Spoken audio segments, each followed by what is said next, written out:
Aujourd'hui, je me mets en danger. J'aborde un sujet que je ne connais pas du tout. Économiser avec Sylvestre. On parle construction et rénovation avec une pro en la matière, Sophie Bourgeois. Sophie, si on résume, tu as acheté un terrain, tu as fait construire une maison et tu as vécu une multitude de calvaires. J'ai acheté un terrain, une chainsaw, j'ai abattu les arbres, j'ai préparé tout ça pour que la maison arrive.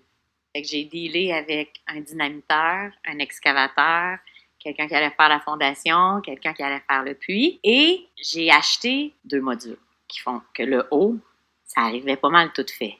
Moi, j'ai eu à faire le bas. Est-ce que tu as toujours pris les soumissions les moins chères ou tu y allais en fonction d'une analyse particulière dans tes soumissions? C'est pas clair, mon affaire? Ou... Non, c'est une excellente question. C'est pas toujours la bonne solution, acheter pas cher, parce que souvent, tu refais faire.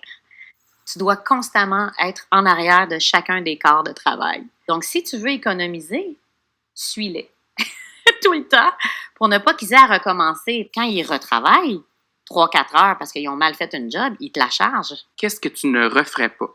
Oh mon Dieu, tant de choses. D'abord, je pense que je donnerais de l'argent à quelqu'un et je lui dirais « je veux que ce soit clé en main » et j'arriverais, mon terrassement serait fait. T'sais. J'ai toujours pas répondu à ta question de tantôt. Hein. Maintenant, ce que je ferais, c'est que je crois que pour économiser sur une maison, si tu fais la finition toi-même, je pense que tu peux vraiment économiser.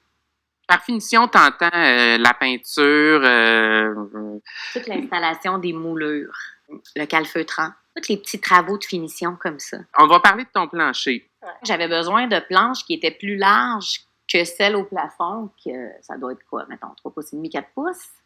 Et donc, les planchers, plus sont larges, plus sont chers. Fait que pour économiser, j'ai dû baisser la qualité de bois. Parce que dans un bois franc, mettons de l'érable, à 10 pouces de large, tu sais, moi, j'avais pas ces moyens-là. Fait que je suis allée dans du pin. Quelque chose qui est un bois un peu moins cher. Ou des livraisons de meubles. Tu sais, le divan arrive, si tu le regardes pas, il te le débarque, mais 2 semaines après, tu te rends compte qu'il y a une patte pétée, tu sais. Mais donc, ne pas le faire monter à l'intérieur, attendre dans le camion, le faire déballer, puis dire est-ce qu'il y a un problème dessus? Oui, exactement, avant de le faire rentrer. Mais ça, il faut l'avoir vécu pour le savoir. Ouais, t'apprends. Ah, ta chatte, elle mange tes chocolats.